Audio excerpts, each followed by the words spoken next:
இதுதான் பரிணாமம். இது ஆதிகால மனிதர்கள் பயன்படுத்திய சில கருவிகள். முன்ன பார்த்த பாறைகளுக்கும் கல்லுகளுக்கும் எவ்வளோ வித்தியாசம் பாருங்கள். சின்ன சின்ன கருவிகள், ஊசி,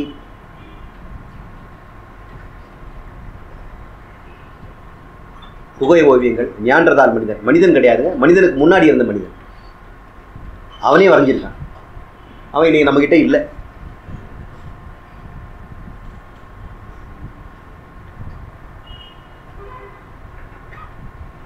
அந்த நியாண்டர்தால்லேருந்து ஒரு பிரிந்த ஒரு மனிதன் ஹோமோ எரெக்டஸ். இவன் தான் நேரடி மனிதனுக்கு தொடர்பு. நமக்கு முன்னாடி இருந்த மனிதன் போன்ற ஒரு உயிரினம் ஹோமோ எரெக்டஸ். நல்ல வேலையாக நமக்கு முழு எலும்பும் கிடைச்சிருக்குது, இடுப்பு எலும்புலாம் கிடைச்சிருக்குது. அந்த இடுப்பு எலும்புலேருந்து நம்ம வந்து அந்த குழந்தையுடைய தலை எவ்வளோ இருக்குன்னு கண்டுபிடிக்கலாம். ஹோமோ எரெக்டஸுடைய தலை கிட்டத்தட்ட மனிதனுடைய தலை மாதிரியே இருக்குது. அந்த கீழ்தாடை மட்டும்தான் கொஞ்சம் அதிகமாக இருக்கிறது. அவன் மென்று சாப்பிட வேண்டியது. அப்போ நிச்சயமாக வந்து மாமிசம் சாப்பிட்டவன தான் இருக்க முடியும்.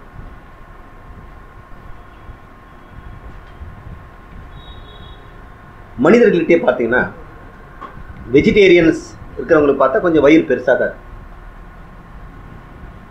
அவனுடைய கூம்பு மாதிரி உடம்பு, மார்பு சிறுத்து வயிறு பெருசாக இருக்குது. ஏன்னா டைஜஷனுக்கு ரொம்ப நேரம் ஆகும். வெஜிடேரியன் ஃபுட்டு டைஜஷன் ரொம்ப லேட் ஆகும். நம்ம நினைக்கிறோம் மாமிசம் தான் ரொம்ப லேட்டு, கிடையாது. மாமிசம் சீக்கிரம் டைஜஸ்ட் ஆகும். வெஜிடேரியன் ஃபுட்டு டைஜஸ்ட் ஆக லேட் ஆகும். அப்போ அவங்களுக்கு குடல் பெருசாக இருக்கும். வெஜிடேரியனாகவே வாழ்கின்றவனுக்கு குடல் பெருசாக, வயிறு பெருசாக தான் இருக்கும். ஆனால் நீங்கள் அத்லீட்டுன்னு சொல்லக்கூடியன்னு பார்த்தீங்கன்னா அவன் முட்டை மாமிசம் சாப்பிடும், அவனுக்கு வயிறு சிறுத்து இருக்கும், மார்பு பெருசாக இருக்கும். பீமன் அப்படி இருப்பானா? பீமன் சினிமாவில் பார்க்கும்போது வயிறு பெருசாக காட்டிடுறாங்க. ஆனால் உண்மையில் பீமனுக்கு வந்து ஓனாய் வயிறு. அவனுக்கு ஓனாய் மாதிரி வயிறு மெலிந்து மார்பு விரிந்திருக்கக்கூடிய இன்றைக்கி நம்ம ஹீமேன் சொல்லக்கூடிய மனிதர்கள், ஆர்னால்டு ஷ்வார்ஸ்நெகர் மாதிரி அவங்களாம் மாமிசம் சாப்பிட்றாங்க. இப்போ மனிதன் மாமிச பட்சணியா சாக பட்சணியான்னு கேட்குறாங்க. அவன் ரெண்டுமே சாப்பிடுவான். அது உங்களுக்கு சாய்ஸ். ஆனால் ரெண்டுமே உணவு சாப்பிடுவதற்கு வேண்டிய தகுதி அவங்ககிட்ட இருக்கு. அவனுடைய தாடை அமைப்பு அப்படி இருக்கிறத பார்த்தோம்னா தானியங்களை சாப்பிட்டவன தான் இருக்கிறான். இப்போ நமக்கு தாடை குறைஞ்சிருக்கிறத பார்த்தோம்னா நம்ம மாமிசம் சாப்பிட ஆரம்பிச்சோம். இதுக்கு அடையாளமாக தெரியுது. இது ஹோமோசேப்பியன். ஹோமியோசேப்பியன் நியாண்டர்தாலென்சிஸ். இது சாதாரண நியாண்டர்தால் மனிதன். ஹோமோசேப்பியனுக்கு முன்னாடி இருந்த அந்த நியாண்டர்தால் மனிதன் கிட்டத்தட்ட ஹோமோசேப்பியன் சேப்பியன்ஸ், ஹோமோசேப்பியன் நியாண்டர்தாலென்சிஸ் ரெண்டுமே ஆசியாவில் சேர்ந்து வாழ்ந்துருக்கிறாங்க. ஆனால் அந்த கூட்டத்தை பார்த்தா இந்த கூட்டத்துக்கு கோபம் வரும், பிடிக்காது. இவன் ரொம்ப புத்திசாலியாக இருக்கிறான், இவன் கொஞ்சம் மக்கா இருக்கிறான். அவன் கூட ஆனால் அந்த நியாண்டர்தால் மனிதனுக்கும் கூட இறந்த பிறகு மனிதர் வாழ்வார்கள், கடவுள் இருக்கிறார், இறந்தவனை வந்து சும்மா தூக்கி போட்டு காக்கா குறிக்கெல்லாம் போடக்கூடாது, புதைச்சி வைக்கணும், அவனுக்கு மரியாதை கொடுக்கணும் அப்படிங்கிற அந்த சமாதி ஏற்படுத்துகின்ற சடங்குகளுடைய ஆரம்பம் அங்கே நம்ம பார்க்கணும். எப்போ மனிதனுக்கு கலை உண்டாச்சோ கலையோடு சேர்ந்து சடங்குகளும் சேர்ந்து வந்துடும். இதுதான் நம்முடைய நேரடி மனிதன், நமக்கு கிடைச்சிருக்கிற ரொம்ப பழைய மனிதன். கிட்டத்தட்ட இது வந்து 40,000 வருஷத்துக்கு முன்னாடி கிடைச்ச ஒரு கல்படிவம் முழுமையாக கிடைச்சிருக்குது. அதுலேருந்து நம்ம மனிதன் 40,000 வருஷத்துக்கு முன்னாடி இல்லை, அதுக்கப்புறம் தான் இருந்தான்னு நம்ம நிச்சயமாக சொல்லலாம். ஒப்பிட்டு பார்க்குற மனிதனுடைய தலை இந்த பக்கம் இருக்குது, நியாண்டர்தால் தலை பெருசாக இருந்தால் கூட அவனுடைய அறிவுக்கு இது ஈடுபடலை. கபாலத்தினுடைய உள்புற அமையை தான் முக்கியமே தவிர தலை பெருசாக இருக்குதாங்கிறது முக்கியம் இல்லை. யானை கூட நம்மளோட பெருசு தான், ஆனால் அறிவுன்னு பார்த்தா நமக்கு தான் அறிவு. தலையினுடைய கபாலம் அளவும் உடம்பு அளவும் ஒரு விகிதம் இருக்குது. இந்த விகிதத்தை பார்த்துச்சுன்னா மனிதனுக்கு தான் அதிகமாக இருக்கு.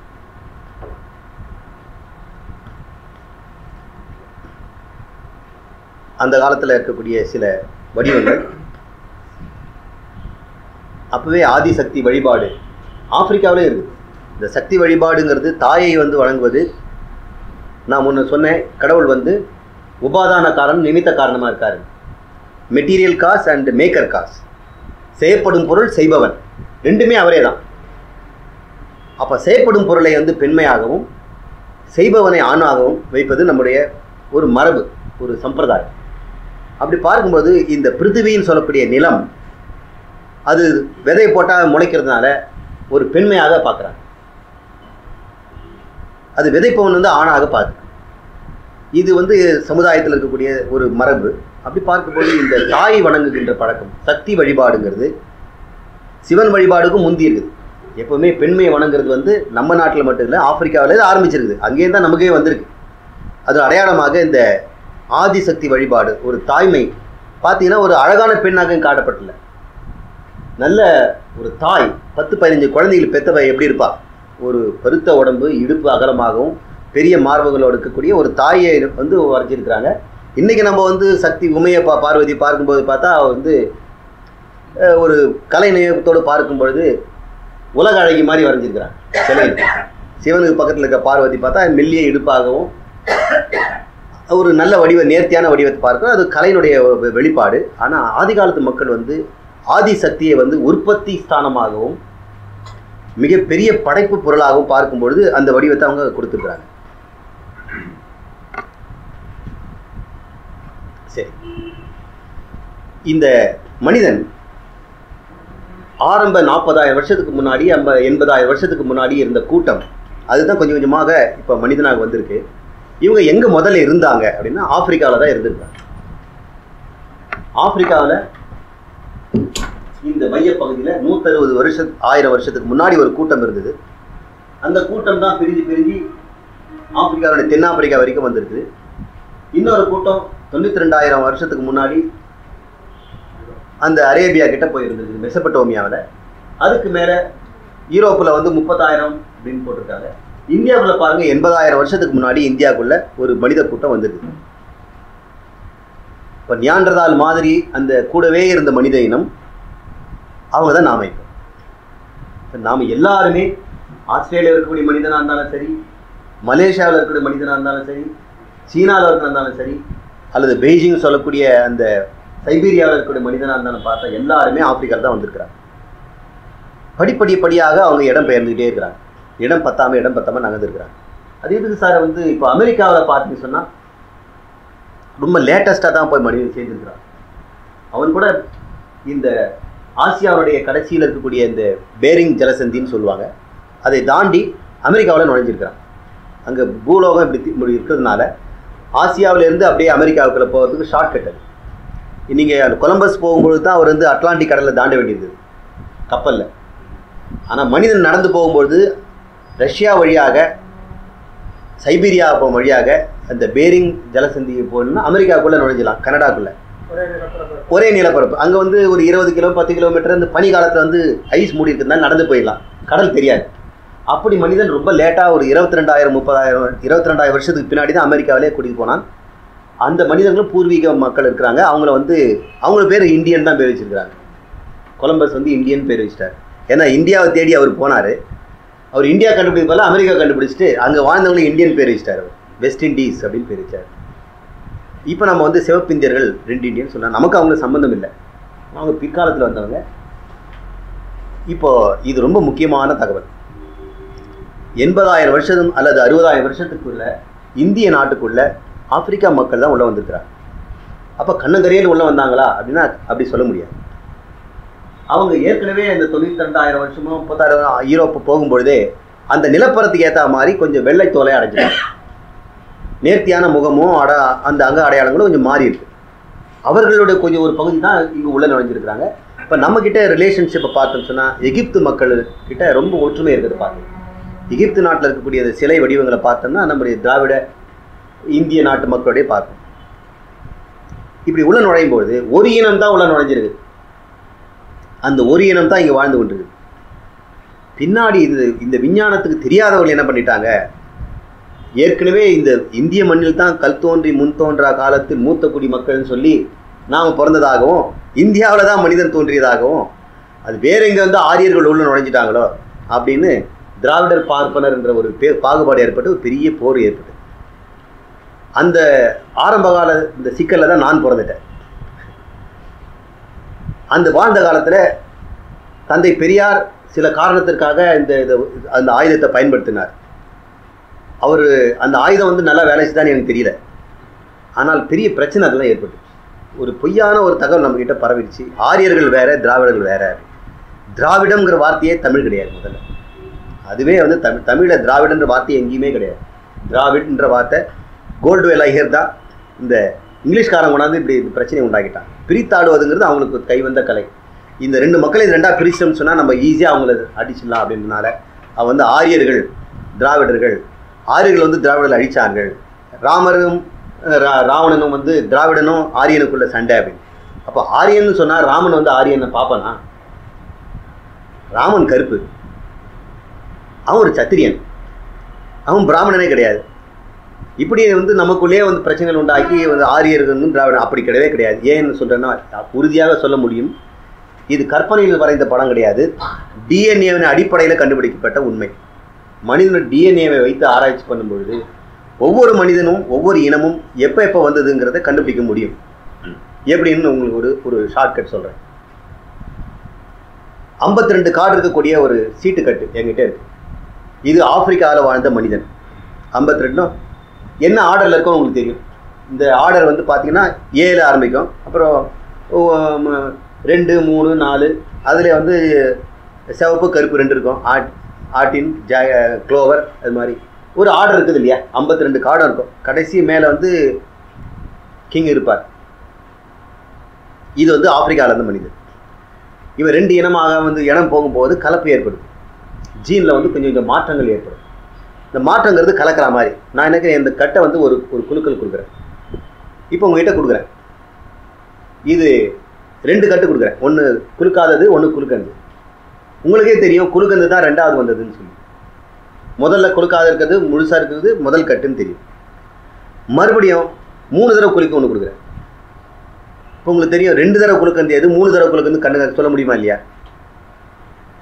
2 தடவை குலுக்கந்தில் வந்து கலைஞ்சிருக்கிறது கொஞ்சமாக தான் இருக்கும். 3 தடவை குலுக்கந்தில் வந்து கலைவு அதிகமாக இருக்கும். 4வது தடவை குலுக்கும்போது இன்னும் கலைஞ்சிருக்கும். இப்போது ஜீனுடைய கலைப்பு எங்கெங்கெல்லாம் இடம் மாறி இருக்குன்னு கண்டுபிடிச்சோன்னு சொன்னால் அதன் அடிப்படையில் எப்போ தோன்றினான் மனிதன், இந்த இனம் எப்போ தோன்றியது, இங்கு வாழ்கின்ற மனிதன் எப்போ ஆப்பிரிக்காவிலிருந்து பிரிந்தான்னு கண்டுபிடிச்சிடலாம். இந்த இந்த ஜீன் அடிப்படையில் பார்க்கும்பொழுது இது வந்து துல்லியமானது, பலமுறை வெரிஃபை பண்ணது. அதன் அடிப்படையில் தான் அது வரைஞ்சிருக்கிறாங்க. அவுட் ஆஃப் ஆப்பிரிக்கா அப்படின்ற தியரி இப்போ வந்து எல்லாரும் நம்பக்கூடியதாகன்றது எல்லாம் ஒத்துக்கிட்டாங்க. இனங்களும் கிடையாது. நாம் நினச்சிருந்தோம் ரேஸ் அப்படின்னு சொல்லக்கூடியதும் கிடையாது. மனிதனுக்கிட்ட இனமே கிடையாது. தோல் நிறத்தை வச்சு நம்ம வந்து இனம்னு பிரிச்சுக்கிட்டோம். இன்றைக்கி கூட நம்மக்கிட்ட நிறைய இனங்கள் பிரிஞ்சுட்டு இருக்கிறோம். அந்த இன வித்தியாசங்களே கிடையாது. டிஎன்ஏ கம்பேர் பண்ணி பார்த்தோம்னா எல்லா மனிதனும் ஒரே மாதிரி தான் இருக்கிறான். சின்ன சின்ன மாற்றங்கள், அந்த மாற்றின் அடிப்படையில் தான் இதை கண்டுபிடிச்சிருக்கிறாங்க. இப்போ இது வரைக்கும் நம்ம பேசுனது மனிதனுடைய பரிணாமத்தை பற்றி பேசியிருக்கிறோம். இந்த டாபிக் வந்து இன்றைக்கி முடியுமான்னு எனக்கு தெரியல. நம்ம நெக்ஸ்ட் வீக்கெண்ட் கண்டிப்பாக கண்டினியூ பண்ண வேண்டியது. நீ எவ்வளோ நேரம் இருக்குங்க நமக்கு டைம்? 1/2 மணி நேரம் இருக்குங்களா? சரி, முடிச்சது பார்க்கலாம். இப்போ மனிதன் ஆப்பிரிக்காவிலேருந்து புறப்பட்டு உலகம் முழுக்க எல்லா இடத்துலையும் பரவிட்டான். இன்றைக்கி டெக்னாலஜியில் வளர்ந்துட்டான். இப்போ கேள்வி, இவன்கிட்ட இன்னும் பரிணாமம் நடக்குதா? இன்னும் அவன்கிட்ட மாற்றங்கள் ஏற்படுமா? நிமிர்ந்து நடந்தான், கண் முன்னாடி வந்தது, கைவிரல் மாறிச்சின்லாம் சொல்கிறீங்க, வால் குறைஞ்சி போச்சுன்னு சொல்கிறீங்க. இவனுக்கு ஏதாவது புதுசாக உண்டாகுமா அப்படின்னு நம்ம கேட்குறோம். இதுக்கு போகிறதுக்கு முன்னாடி சில அடிப்படை விஷயத்தை நம்ம தெரிஞ்சுக்கணும். உங்களுக்கு ஜீனோம் அப்படிங்கிற வார்த்தையை உங்களுக்கு முதல்ல சொல்லியாகும். ஜீனுங்கிற வார்த்தை எல்லாருக்கும் நிறைய பேருக்கு தெரியும் நினைக்கிறேன். குழந்தைகளுக்கெல்லாம் கூட தெரியும், ஸ்கூல்லலாம் சொல்லித்தராங்க. ஜீனுங்கிறது வந்து ஒரு தகவல். அதன் அடிப்படையில் தான் ஒரு உயிரினம் வேலை செய்யுது. ஒரு ஜீனும் ஒரு சாஃப்ட்வேர். இந்த சாஃப்ட்வேரில் ஒன்றா சேர்ந்தால் ஒரு ஃபங்க்ஷன். மொத்தம் எத்தனை சாஃப்ட்வேர் மனிதனுக்கு இருக்குது, எத்தனை ஜீன் இருக்குதுன்னு சொன்னால் 25,000 ஜீன் மனிதனுக்கு இருக்குது. ஒரு பாக்டீரியா சின்னதாக நமக்கு நோயை உண்டாக்குறது, பல்வலி உண்டாகுது, தொண்டையில் கரகரப்பு உண்டாகுது, ஸ்ட்ரெப்டோகாக்கஸ், அதுக்கு எத்தனை ஜீன்னா 5,000 ஜீன் இருக்குது. 5,000 ஜீன் 25,000 ஜீன் ஆகும்போது மனிதன் ஆயிடுச்சு. இதுதான் பரிணாமம். ஆரம்பத்தில் 5,000 ஜீன் தான் இருந்தது. அந்த தகவலுக்கு அந்த செல்லுக்கு உண்டான வேலை தான் அது செய்ய முடியும். அது சின்ன சாஃப்ட்வேர். ஆனால் மனிதனுங்கிற சாஃப்ட்வேர் ரொம்ப பெருசு. இந்த ஃபங்க்ஷன் இதுக்கு 25,000 ஜீன் உண்டு. எப்படி இந்த 25,000 ஜீன் உண்டாச்சு? இந்த 25,000 ஜீன் தொகுப்புக்கு பேர் ஜீனோம். தனி தகவலுக்கு பேர் ஜீன். அல்லது ஒரு புஸ்தகம் எடுத்துக்கும். புஸ்தகத்தில் ஒவ்வொருவரும் ஒரு சாப்டர் இருக்கு இல்லையா? அந்த சாப்டர் ஒன்று ஒரு ஜீன். அந்த சாப்டர் அத்தியாயங்களெல்லாம் ஒன்றா சேர்ந்தோம்னு ஒரு வால்யூம் உண்டாகும். அது ஒரு குரோமோசோம்னு சொல்லுவாங்க. இந்த குரோமோசோம்லாம் ஒன்றா சேர்ந்தால் ஒரு ஜீனோம் ஆகும். இதை தான் உங்களுக்கு இப்போ வந்து கொஞ்சம் வேலமாக பார்க்க போகிறோம். இது மனிதனுடைய கரு. அது மேலே நம்ம பார்க்குறதெல்லாம் ஆண் விந்துகள். அது மேலே அது ஃபெர்டிலைஸ் பண்ணுறதுக்கு போட்டி போட்டுட்டு இருக்குது. ஏதாவது ஒன்று தான் அதில் ஜெயிக்கும். அது ஒன்று உள்ள போகுதுன்னு நினைக்கிறேன். மீதி எல்லாம் மேலேயே நின்று போச்சு. அதுதான் இப்போ கருதரிக்கிறது. அப்போ இந்த முட்டையில் வந்து தாயினுடைய பங்காக 25,000 ஜீன் தராங்க. தந்தை தன்னுடைய பங்காக 25,000 ஜீன் தராங்க. அப்போ மொத்தம் 50,000 ஜீன் இல்லையா? அப்படி கிடையாது. தாய் என்ன 25,000 கொடுத்தாலும் அதே தான் தந்தையும் கொடுக்குறாரு. ஆனால் கொஞ்சம் வித்தியாசம் இருக்குது. ஏன்னா இவர் வந்து தாய் மாமன் வழி, அவங்க குணங்கள் அதில் இருக்கும். பெண்ணுக்கு வந்து அவங்களுடைய அம்மா அப்பா வழி இருக்கும். இந்த மாற்றங்கள் எல்லாம் அந்த ஜீனில் இருக்கும். அந்த முதல் ஒரு செல் கருவான உடனே 2ஆக பிரியுது. அந்த 2 செல் தனித்தனியாக பார்த்தோம். அதில் நடுவில் நியூக்ளியஸ்ன்னு சொல்லக்கூடிய ஒரு பகுதி இருக்குது. அந்த குட்டியூண்டு பொருள் இது நம்ம கண்ணுக்கே இந்த இவ்வளோ பெருசாக நான் காட்டுறேன். ஆனால் தாய் வயிற்றில் இந்த கரு உற்பத்தி ஆகும் பொழுது ஒரு குண்டூசி முனையை விட சின்னதாக இருக்கும். கடுகை வந்து 10,000 மடங்கு சிறுசு பண்ணாக்கா அது எவ்வளோ வருமோ அந்த அளவுக்கு இருக்கும். அது மைக்ரோஸ்கோப்பில் தான் பார்க்க முடியும். அதுக்கு உள்ள ஒரு குழந்தை எப்படியெல்லாம் வளரணுமோ அந்த தகவல் முழுக்க அதுக்குள்ளே இருக்கு. ஒரு பெரிய ஆலமரம் அதோட விதை ரொம்ப சின்னதாக இருக்குது. அந்த ஆலமரத்தினுடைய அத்தனையும் அந்த விதைக்குள்ளே இருக்குது. அப்போ ஒரு தகவல் அதில் இருக்கு இல்லையா? அந்த இன்ஃபர்மேஷன், அந்த தகவலின் அடிப்படையில் தான் அந்த மரம் அப்படி ஆகுது. அது ஆலமரமாக தான் வரும், அரச மரமாக வராது, வேப்ப மரம் வராது. அப்போ ஆலமரத்துக்குன்னு தகவல் அதில் இருக்குது, வேப்ப மரத்துக்குன்னு தகவல் அதோடைய விதையில் இருக்குது. அப்போ விதைக்குள்ளே என்ன இருக்குது? அந்த இருக்கக்கூடிய பொருள் பேர் தான் ஜீனோம், தகவல்கள். அது என்னவாக வளரணுங்கிற தகவல் அதில் இருக்குது. அந்த செல் அப்போ 8 நிலைக்கு வருது, 8 செல்களாக இருக்குது. இது கொஞ்சம் கொஞ்சமாகி உடம்பு தலைவாலெல்லாம் உண்டாகும். இது நம்ம முன்னையே பார்த்துருக்கோன்னு நினைக்கிறேன். அந்த பக்கத்தில் இது வந்து பிப்பட், கெமிஸ்ட்ரி லேபில் யூஸ் பண்ணுறாங்க இல்லையா, ஒரு வாயில் உரியிறமே அந்த மாதிரி பிப்பட்டு. ரொம்ப நுட்பமானது, கண்ணுக்கு தெரியாத முனை. அதில் சக்ஷன் பண்ணோம்னா அதை பிடிச்சிக்கலாம். இன்னும் உறிஞ்சம்னு சொன்னால் இந்த கூட்டத்தை அப்படியே கையில் பிடிச்சிக்கலாம். அப்போ இன்ஜெக்ஷன் பண்ணுறதுக்கெல்லாம் வசதியாக இருக்குது. இப்போ செயற்கை கருத்தரிப்பு பண்ணுறாங்க இல்லையா, அவங்களுடைய டெக்னிக் இது. அவங்க அந்த படங்கிறதுனால அவங்களுக்கு அதையும் சேர்த்து காட்ட வேண்டி வந்தது. சரி, அந்த நியூக்ளியஸ்ன்னு சொல்ல அந்த செல்லுக்குள்ள தாயினுடைய கருவில், குழந்தையினுடைய கருவில் ஒரு செல்லுக்குள்ள அப்பா அம்மா 2 பேருடைய தகவலும் இருக்குதுன்னு சொன்ன இல்லையா, அந்த மையப்பகுதி கரு. அதில் 23 துண்டு துண்டுகளாக குச்சி குச்சியாக இருக்கிறத பார்க்குறோம். அந்த ஒரு குச்சி தனியாக அது காமிச்சிருக்கிறேன். அந்த குச்சி என்று உறுத்தம்னாக்கா நூல்கண்டுலேருந்து நூல் வரா மாதிரி வரும். அந்த நூல்கண்டு மாதிரிங்க நூலில் தான் தகவலே எழுது. தகவல்கள் வந்து ஒரு எப்படி டேப் ரெக்கார்டர் நாடாவில் பாட்டுகள் வரிசையாக ஒன்று பின்னாடி எழுதியிருக்கிறதோ அதே மாதிரி இந்த கெமிக்கல் சப்ஸ்டன்ஸ் ஒரு நீல இழை அதில் வந்து தகவல் எழுதப்பட்டிருக்கு. 25,000 தகவல்கள். இது வந்து 23 துண்டுகளாகப்பட்டு 23 அத்தியாயங்களாகப்பட்டு குரோமோசோமாகி உள்ள நிரப்பிச்சது. அதுதான் அந்த 23 கண்டுகள். ஒவ்வொரு கண்டுலையும் ஒரு தகவல் இருக்கு. சரி, இந்த இழை மாறின்னு சொன்ன இல்லையா, அந்த டிஎன்ஏ சொல்லக்கூடிய அந்த இழையில தகவல் எழுதியிருக்குது எழுத்துக்களில். அந்த எழுத்துக்கள் எல்லாம் கெமிக்கல் தான். நம்ம நோட் புக்கில் எழுத ஏபிசிடி கிடையாது. நமக்கு வசதிக்காக நம்ம ஏபிசிடி எழுதிக்கிறோம். ஆனால் உண்மையிலே நம்ம உடம்புக்குள்ளே அந்த டிஎன்ஏல இருக்கக்கூடியது வந்து கெமிக்கல்ஸ் தான். 4 விதமான எழுத்துக்கள் அது பயன்படுத்துது. ஏடிசிஜின் இதை வச்சு எல்லாத்தையும் எழுதிடுது. ஒரு மனிதன் உண்டாக வேண்டிய 25,000 தகவல்களுமே இந்த 4 எழுத்து வச்சு அது எழுதுது. மனிதன் 26 எழுத்து வச்சு எழுதுறோம், ஏபிசிடி இசட் வரைக்கும். தமிழில் 12 உயிரெழுத்துக்களும் 18 மெய் எழுத்துக்களும் பயன்படுத்தி உயிர் மெய் எழுத்துக்களை உண்டாக்கி நம்ம வந்து 12 + 20 18 20 30 எழுத்துக்கள் 30 எழுத்துக்களை வச்சுட்டு நம்ம எல்லாத்தையும் எழுதுறோம். இதே ஆங்கிலத்தை அல்லது இதே தமிழை தந்தியில் அனுப்பலாம் இல்லையா?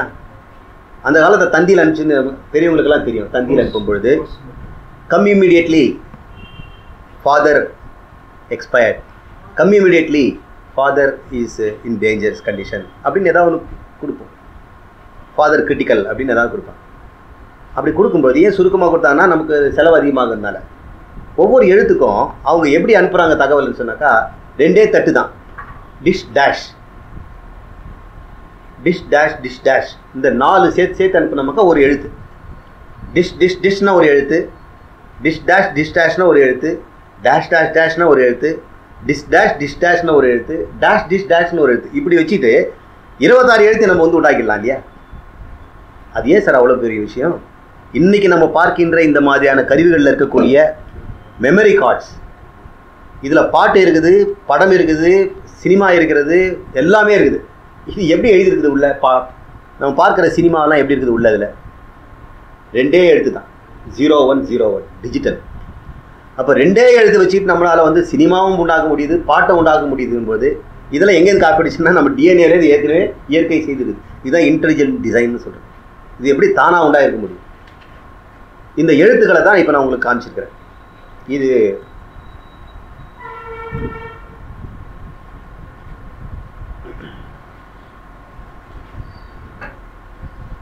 ஒரு டிஎன்ஏ, இது இன்னொரு டிஎன்ஏ, இது அப்பாவது இது அம்மாவது.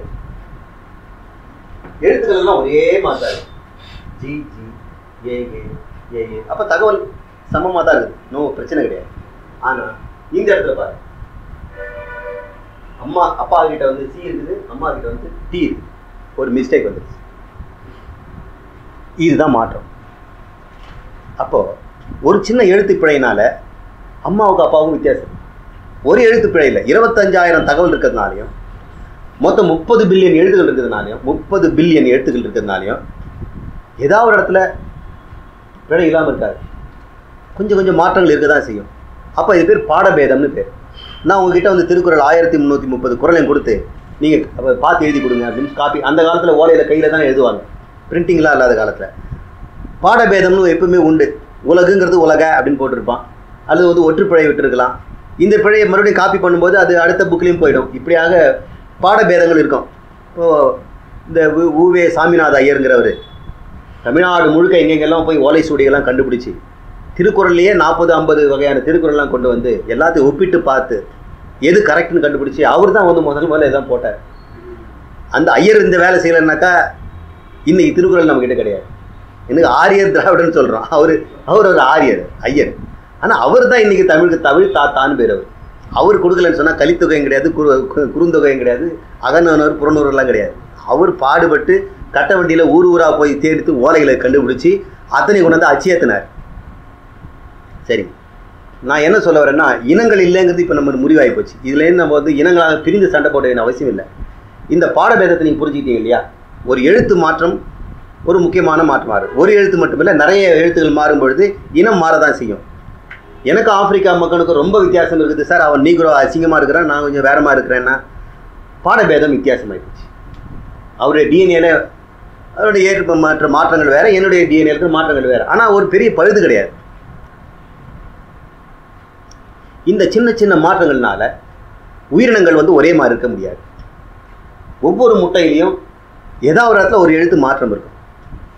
ஏன்னா ஒவ்வொரு முறையும் அம்மா முட்டையிடும் பொழுது அது காப்பி பண்ணி ஆகும். தந்தையில் உடம்புலேருந்து ஒரு விந்து செல் உண்டாகும் பொழுது ஒரு விந்து செல் இல்லைங்க, பல மில்லியன் விந்து செல் ஒவ்வொரு முறையும் உண்டாக்குறாங்க. அந்த ஒவ்வொரு விந்து செல்லிலையும் 25,000 தகவல்கள், 3 பில்லியன் எழுத்துக்கள் இருக்கும். அத்தனையும் காப்பி பண்ணி ஆகும். நம்ம உடம்புல காப்பி ஆகுது. எவ்வளோ நேரத்தில்? 24 மணி நேரத்தில் காப்பி ஆகுது. 2 மணி நேரத்தில் காப்பி பண்ணுதுங்க. உண்மையிலேயே மனிதனுடைய அத்தனை தகவல்களையும் புஸ்தகமாக பிரிண்ட் போட்டோம்னு சொன்னாக்கா இந்த ரூமே பத்தாது. அத்தனையும் 2 மணி நேரத்தில் நீங்கள் காப்பி பண்ணி கொடுங்கன்னாங்க எந்த ஜெராக்ஸ் மிஷின் கூட வேலை செய்ய முடியாது. ஆனால் நம்ம உடம்புல நடக்குது. 2 மணி நேரத்தில் ஒரு மனிதனுக்கு என்கிட்ட இருக்க அத்தனை தகவலும் என்னுடைய விந்துக்குள்ளே 2 மணி நேரத்தில் ஒரு காப்பி ஆகுது. அப்படி காப்பி ஆகும்பொழுது தினமும் காப்பி ஆகுது. ஒவ்வொரு காப்பி பண்ணும் பொழுதும் மிஸ்டேக்ஸ் வரத்தான் செய்யும். அந்த மிஸ்டேக்ஸ் என் மையனுக்கு போகும். அதுதான் எனக்கு அவனுக்கு வித்தியாசம். மற்றபடி எனக்கு அவனுக்கு வித்தியாசமே கிடையாது. எல்லா எழுத்துக்களும் ஒன்று. எங்கே மிஸ்டேக் வந்து அது அந்த மிஸ்டேக் நல்லா இருந்தது தான் போயிச்சான். அந்த மிஸ்டேக் மோசமான இடத்துல வந்ததுன்னா போச்சு. முக்கியமான தகவல், ஒரு கமா ஃபுல் ஸ்டாப்பில் கூட எவ்வளோ பெரிய மிஸ்டேக் வருதுன்னு உங்களுக்கு தெரியும் இல்லையா? Hang him not let him go அப்படின்னு ஒன்று சொல்கிறோம். ஹேங் ஹிம் அப்படின்னு சொன்னால் தூக்கிலிடு, நாட் லெட் ஹிம் கோ வெளியே விடாதே. புரியுதுங்களா? கமா மாற்றி போடுங்க. Hang him not let him go. அவனை தூக்கிலடா விட்டுடு. கம்மா மாற்றி போட்டால் ஜட்ஜ்மெண்ட்டே மாறிடும். ஒரே பிழை உயிரையும் கொடுக்கும், உயிரையும் எடுக்கும். ஆனால் நல்ல நேரங்களில் நம்ம பிழைகள் எல்லாம் வந்து உயிர் எடுக்கிற இடத்துல இல்லை, சில நல்ல இடத்துலையும் கெட்ட இடத்துலையும் இருக்குது. அது எது நல்லதா அது நமக்கு வந்து சிறந்ததாக இருக்குது. அதுதான் பரிணாமம். இப்போ இது மாதிரி உயிரினங்கள் தோன்றும் பொழுது ஒரே அந்த அந்துப்பூச்சியில் இத்தனை வகையான அந்துப்பூச்சி நிறங்களிலும் வடிவங்களில் வருவது காரணம் என்னன்னா அந்த சின்ன சின்ன மாற்றங்களை உண்டாகுது. அந்த மாற்றங்களை வந்து இயற்கை தேர்வு செய்யுது. ஒரு பட்டாம்பூச்சியில் ஏற்படுகின்ற மாற்றத்தை யார் செலக்ட் பண்ணுறாங்க? ஒரு பறவை செலக்ட் பண்ணுது. இந்த படத்தை முன்னாடியே நம்ம பார்த்து நினைக்கிறேன். போன கிராய் இந்த மரத்தில் நம்ம வந்து வெள்ளை நேரத்தில் ஒரு அந்துப்பூச்சி இங்கே உட்காந்துருக்கு, நமக்கு தெரியல. சிவப்பு வட்டத்தில் போட்டு காமிச்சிருக்கிறோம். ஒரு பறவைக்கு அது கண்ணுக்கு தெரியாது. ஆனால் கருப்பாக இருக்கிறது வந்து கரெக்டாக தெரிஞ்சுட்டு அதை சாப்பிடும். அப்போ கருப்புக்கும் வெள்ளைக்கு என்ன சார் வித்தியாசம்? டிஎன்ஏல பார்த்தீங்கன்னா ஒரு எழுத்துப்பிழை. ஒரு எழுத்துப்பிழை உயிருக்கே உலக வச்சுச்சு. ஆனால் அதே எழுத்துப்பிழை கொஞ்ச காலத்துக்கு அப்புறம் பார்த்தீங்கன்னாக்கா அதுக்கு பிழைப்பாகி போச்சு. ஏன்னா இதே மரம் ஒரு காலத்தை கருப்பாக மாறிடுச்சு. தொழில் புரட்சி காரணமாக வெள்ளையார்ந்த மரமெல்லாம் அந்த அமெரிக்காவில் பாஸ்டன்ல எல்லாம் கருப்பாக புகையில மாறின உடனே எது வந்து வெள்ளையாக இருக்கிறதுக்கு வந்து பாதுகாப்பாக இருந்ததோ கருப்பு மரத்தில் அது ஆபத்தாக போயிடுச்சு. ஜீன் பிழை இருக்கலாம். அந்த பிழை வந்து நல்லதா கெட்டதாங்கிறது யார் சொல்ல முடியும்? அது காலகட்ட சூழ்நிலை தான் சொல்லும். இந்த இயற்கை தேர்வு செய்துக்கிட்டே இருக்கு. இந்த தேர்வில் நம்ம ஜெயிச்சு வர்றவன் தான் ஒரு ஜெனரேஷனுக்கு அடுத்த ஜெனரேஷன் மாறுபடுறோம். இந்த மாற்றங்கள் அதிகமாக இருக்கும்பொழுது இனம் உண்டாகுது. இனம் அதிகமாக இருக்கும்போது பேரினம் ஆகுது. அந்த பேரினத்தில் வரும்போது ஒரு குடும்பமே மாறுது. இப்படி தான் நம்ம வந்து பரிணாமத்தில் நம்ம பார்க்கணும். டூப்ளிகேஷன் சொல்லி ஒரே தகவல் 2 தடவை காப்பி பண்ணிடுவார் சில சமயத்தில். ஒரு அப்பா தெரியாதனமாக ஒரு தகவலை டபுளாக காப்பி பண்ணிட்டாருன்னா, அப்படி ஒரு நிகழ்ச்சி நடந்திருக்குது. ஒரு பன்றியில் சாதாரணமாக இருக்க பன்றி அங்கே இங்கே இருக்குது, டபுள் ஆனதுக்கு பன்றி அப்படி இருக்குது பாருங்க. ஒரு தகவல், அந்த 25,000 தகவல், ஒரு தகவல் மட்டும் டபுள் அமௌண்ட். இப்போ இங்கேருந்து இது வரைக்கும் ஒரு ஜீன் இருக்கு. 1 2 3 4 5 6 7 8 9 ஜீன்கள் தகவல்கள் ஒரு இனத்துல டபுள் ஆகி போச்சு. இதால செய்ய முடியாத அவன் செய்யறான். இதெல்லாம் ஸ்டார்ச் ஜீரணம் பண்ண முடியாது, ஆனால அவனால முடியும். அவன் தோசை மாவை சாப்பிடுவான், ஆனா இதால முடியாது. ஒரு சின்ன வித்தியாசம் தான்.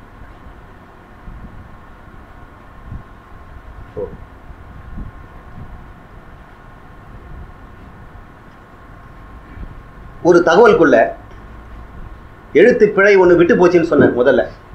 ஒரு எழுத்து விட்டு போச்சு. ஒரு எழுத்தை வேண்டாமல் சேர்த்துட்டோம்னா என்ன ஆகும்? அப்படி ஏற்பட்டு தான் இந்த மாதிரியான விதைகளில் மாற்றம். இந்த விதைக்கு இந்த விதைக்கு நிறைய வித்தியாசம் இருக்குது பார்க்குறோம். இது சுருங்கி இருக்குது, அது விளைச்சிருக்குது. இதை தான் அவன் முதல்ல மெண்டல் வந்து ஆராய்ச்சி பண்ணார். அவருக்கு அப்போ தெரியாது. இந்த மாற்றமே ஒரே ஒரு சின்ன தகவலுக்குள்ள ஒரு இடைச்செருகள் சொந்த பாட்டைக்குள்ளே செருகிடுவாங்க சில பேர். கம்பராமாயணத்தில் தன்னுடைய பாட்டை இருக்கணுங்கிறதுக்காக இன்னொரு பாட்டை கொண்டு உள்ளே சேர்த்து விட்டுருவாங்க. அப்படி வந்து இடைச்செருகள்லாம் உண்டு.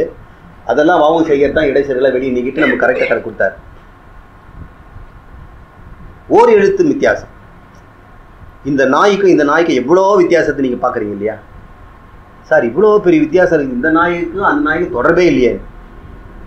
அந்த முழுக்க அதுக்குள்ளே இருக்கக்கூடிய எழுத்துக்கள்லாம் ஒப்பிட்டு பார்த்தா ஒரே மாதிரி இருக்குது. ஒரு இடத்துல மட்டும் ஏடிங்கிறது ஜிசின்னு மாறி நம்ப முடியுதுங்களா? ஒரு சின்ன மாற்றத்தினால நம்முடைய மசில் பவர் எவ்வளோ இருக்குது பாருங்க. நிறமே மாறி இருக்குது பாருங்க. சில நேரங்களில் இந்த ஜீன்கள் எப்படி ஆன் ஆஃப் பண்றதுக்குன்னு ஒரு சுவிட்ச் வருது. ஜீன்கள் வேலை செய்யணும்னா அதுக்கு ஒரு சுவிட்ச் ஒன்று இருக்குது. எந்நேரம் அது வேலை செய்யக்கூடாது. ஒரு பையன் வாலிப பருவம் வந்த உடனே அவன் குரல் மாறணும் அப்படின்னா அதுக்கு வேண்டிய ஜீன்கள் அவன் தொண்டையில் ஏற்படும் மாறணும். ஏற்கனவே ஜீன் ரெடியாக இருக்குது, ஆனால் ஃபங்க்ஷன் பண்ணவே இல்லை. 12-13 வயசு வரைக்கும் அது வந்து அமைதியாக இருக்குது. கரெக்டாக அவன் 13 வயசு 14 வயசு வரும்பொழுது அந்த ஜீன் வேலை செய்யும். ஒரு ஹார்மோனை உண்டு பண்ணுது. அவனுக்கு மீசை முளைக்குது. ஏன் அது 14 வயசு வரைக்கும் அது முழிக்கவே இல்லை? அப்படின்னா அதுக்கு ஒரு சுவிட்ச் ஒன்று இருக்குது. அந்த சுவிட்சை யாரும் ஆன் பண்ணணும்.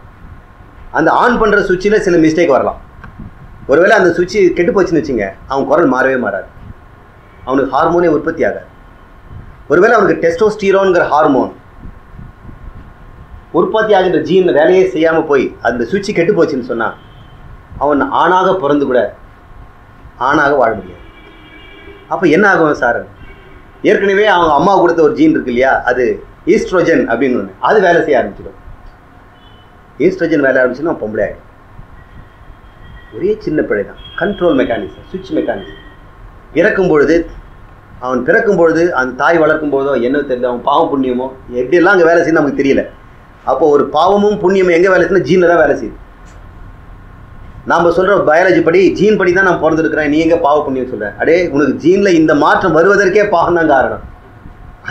அந்த செல்லில் 1000 கோடி விந்துகளில் இந்த விந்து போய் அந்த ஃபெர்டிலைஸ் பண்ணணும்னு யார் கண்டுபிடிச்சாங்க?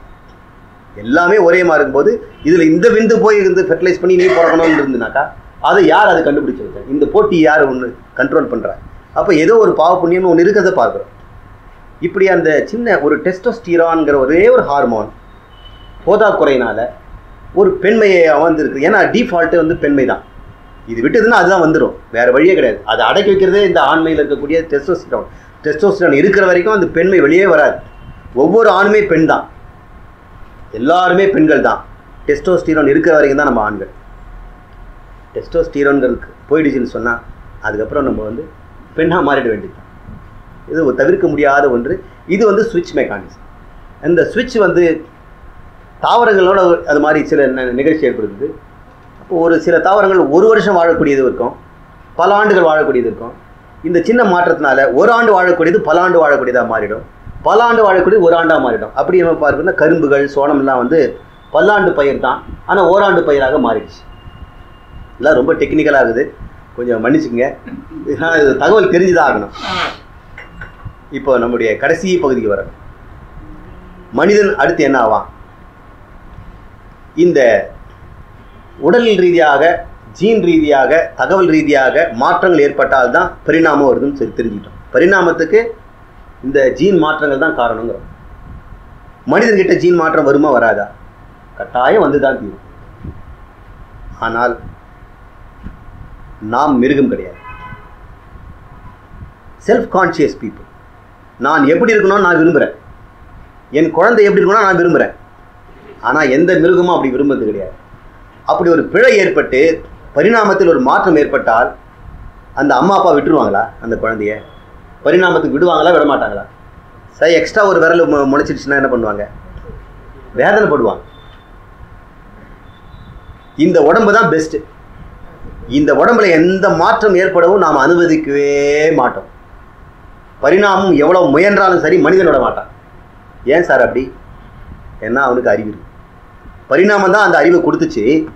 அப்போ பரிணாமம் என்ன சொல்லிச்சு? அப்பா, உன்னை கரெக்ட் லெவலுக்கு கொண்டாந்து வச்சுட்டேன், என் முயற்சியில் எல்லாம் பண்ணிவிட்டு உனக்கு மூளைன்னு ஒன்று கொடுத்துட்டேன், இனிமேல் நீ ஆச்சு உன் மூளையாச்சு, நான் ஒதுங்கிறேன் அப்படின்னு பேக் சீட்டுக்கு போயிடுச்சு பரிணாமம். ஸோ பரிணாமத்தில் மனிதன் மாறுவானான்னு கேட்டால் மாற மாட்டான். ஏன் சார் மாற முடியாதான? மாற்றம் இருக்கத்தான் செய்யும், மாற்றத்தை அனுமதிக்க மாட்டோம். அதுக்கு தான் இப்போ சயின்ஸ் வளர்ந்துட்டே இருக்கு. Gene therapy. சின்ன ஜீன் மாற்றம் வந்தாலே உடனே ஜீனை மாற்ற போயிருப்பார்.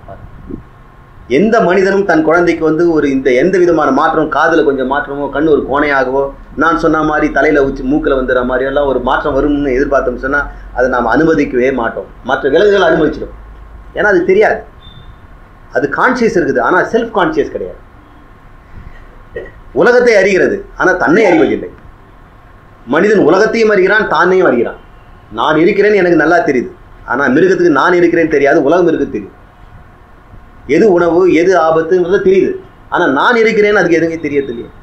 என்னைக்காவது நாய்க்கு அந்த மாதிரி தான் இருக்கிறேன்னு ஒரு அகந்தை இருக்குதா?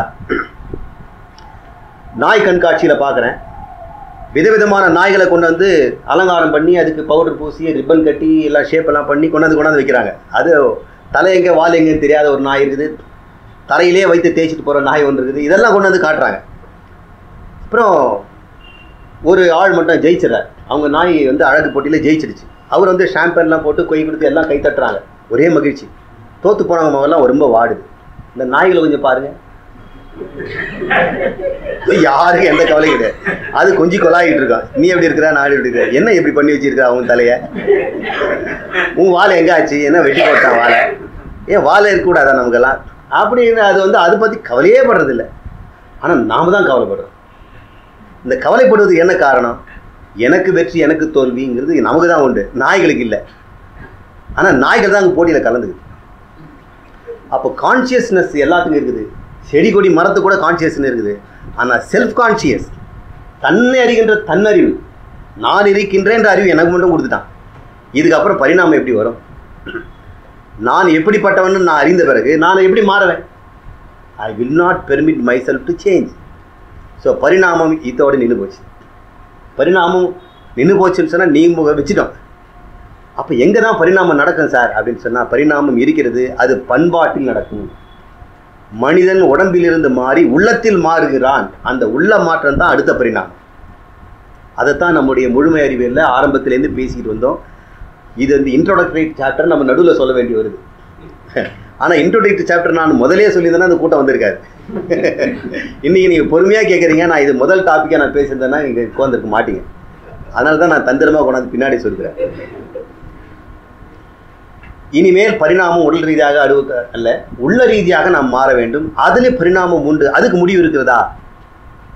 அங்கேயும் ஒரு முடிவு இருக்குது. அதுதான் தன்னை அறிந்தவன் தான் யாருக்குதான் கரெக்டாக அறிஞ்சிக்கணும். அதுதான் நம்ம பார்க்க போகிறோம். இன்னும் அதுக்கு எத்தனை வருஷம் ஆகும்னு தெரியல. மெல்ல மெல்ல மெல்ல மெல்ல அது அன்ஃபோல்ட் ஆகும். நம்மளுடைய வேதாந்தம் கொஞ்சம் கொஞ்சமாக வேலை செய்ய ஆரம்பித்த உடனே அறிவு தான் நமக்கு மூளையில் போய் வேலையை செய்து நாம் யாருக்குறது கண்டுபிடிக்கும். யார் ஒருவன் தன்னை அறிந்து கொண்டானோ அவனுக்கு துன்பமே கிடையாது. பிரம்மா போய் சொல்றார் சனத்குமாரன் கிட்ட போய், பிரம்மனை அறிந்தால் துன்பமே இல்லைன்னு சொல்றாங்களே, எனக்கு அதுக்கு சொல்லிக் கொடுங்க அப்படின்றார். ஹே நாரதா, உனக்கு தெரியாததா? எனக்கு 4 வேதம் தெரியும். அதுக்கப்புறம் இருக்கக்கூடிய உபாங்கம் சுபாங்கம் எல்லாம் தெரியும். அதுக்கப்புறம் பிரேத சாஸ்திரம், பூத சாஸ்திரம்லாம் தெரியும். தனுர்வேதம் எல்லாம் தெரியும். ஆனால் பிரம்மங்கிறது எனக்கு தெரியலையே அப்படின்னு நாரதர் கேட்குறார். அப்போது சனத்குமாரர் பிரம்ம உபதேசம் கொடுக்குறார். அந்த பிரம்ம உபதேசம் என்னங்கிறத நம்ம சொல்ல போகிறோம். நாரதர் அதை தெரிந்து கொண்ட பிறகு கவலை இல்லாமல் வாழ்ந்தார். நம்ம இருக்கின்ற கலையெல்லாம் அழிஞ்சு போயிட்டு விடுதலையாகி முழுமையாக வாழணும்னு சொன்னால் ஒன்று தெரிஞ்சுக்க வேண்டியது. அது ஒன்றை தெரிந்தால் எல்லாம் தெரிந்தது சமம். அந்த ஒன்று என்னங்கிறது தெரிந்து கொள்வது தான் வேதாந்தம். அதை படிப்படியாக அன்ஃபோல்டு பண்ணுறதுடைய சாப்டர் தான் இது. இப்போ மனிதனுக்குள்ள அடுத்த பரிணாமம் எங்கே வரும்னு சொன்னால் அவனுடைய பண்பாட்டில் தான் வரும். என்னென்னு பார்த்தோம்னு சொன்னால், ஒரு திறமை. இங்கே ஒரு பழங்குடி மனிதன் வில்லு எடுத்து பயன்படுத்துகிறான். இந்த வில்லு ஒரு நான், இது ஒரு குச்சி. இதே மாதிரி வில்லு இன்னொரு ஊரில் இருக்காது, வேறு மாதிரி இருக்கும். அங்கே இருக்கான அங்கே ஊரில் என்ன கிடைக்குதோ அந்த மரத்தை தான் அவன் பயன்படுத்துவான். அங்கே இருக்கிற நூலை பயன்படுத்துவான். அங்கே இருக்கிற அந்த ஆயுதத்தை அவன் பயன்படுத்துவான். இந்த மாற்றங்கள் இருக்கும்.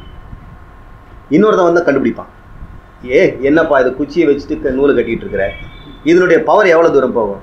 இன்னும் ஒரு 20 மீட்டர் 30 மீட்டர் தான் போகும். அதுக்கப்புறம் பொத்துன்னு கீழே விழுந்துடும். நான் பண்ணுற பாரு, ஸ்டீலில் பண்ண போகிறேன். நீ ஸ்டீலில் பண்ணால் எப்படி வளைக்கிறது? நான் மூங்கில் தான் கையில் இழுக்கலாம், பண்ணலாம். ஸ்டீல் பெண்ட் பண்ண முடியுமாப்பா அப்படின்னு சொல்கிறேன். ஸ்டீலை பண்ணுறதுக்கு ஒரு புள்ளி சிஸ்டம் வச்சு நான் வந்து சுற்றினேன்னாக்கா அது பெண்ட் ஆகும் அப்படின்னு கருவி செய்கிறான். அப்போ ஸ்டீல் பெண்ட் பண்ணுறதுக்கு ராடை கண்டுபிடிச்சி அதுக்கு ஒயர் என்னது நூலாக கட்ட முடியும், அதுக்கு ஸ்டீல் ஒயரை கண்டுபிடிக்கிறான். அந்த ஸ்டீல் ஒயரை பிடிச்சி இழுப்பதற்கு கையால் சுற்றி சுற்றி சுற்றி சுற்றி சுத்த இழுத்துட்டே வருது. இப்போ அந்த ஸ்டீல் நிமிந்ததுன்னா என்ன ஆகும்னு சொல்லுங்கள். அப்போ அது குச்சியாக வைக்க முடியும், அதுக்கு ஸ்டீல் ராட் தான் வைக்க முடியும் அம்பாக. அது பேர் போல்ட்டுன்னு பேர்.